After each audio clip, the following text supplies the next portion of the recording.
मैं हमेशा सिर पाए इस्तेमाल करता हूँ। सिर पाए मुच्छों के लिए इंतहाई मुफीद होते हैं। मेरा नाम मोहम्मद अफजल है। मेरा ताल्लुक़ गिलगित बल्तिस्तान से है। मैंने सन 2000 में ये मुच्छें रखी थी। मेरे मुच्छों की लंबाई जो है वो 40 इंच है।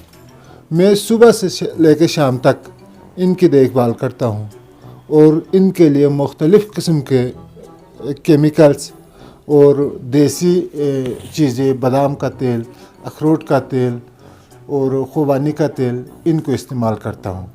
इससे इनकी जो रौनक होती है वो बरकरार रहती है। इसके लिए जो बेहतरीन जो ख़र्चा अगर बंदा कर ले तो महीने का 10 से 15 हज़ार रुपया आता है, क्योंकि इसके लिए मछली के अंडे जो कराची से मिलते हैं, क्योंकि गिलगित बल्तिस्तान में मछली के अंडे नहीं मिलते, वो लाना पड़ता है।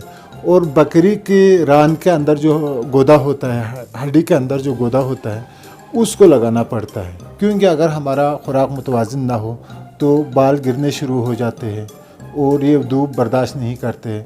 मुझे मुच्छें रखने का जो शौक़ है वो वाघा बॉर्डर से भी पैदा हुआ और मेरे एक दो यार दोस्त थे, उनकी मुच्छें देख के मैं मुतासिर हुआ।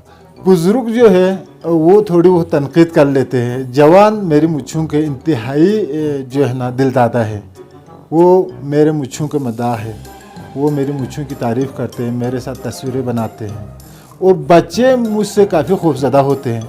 जब मैं गाँव में होता हूँ तो हमारे गाँव के छोटे बच्चे रोते ही नहीं हैं।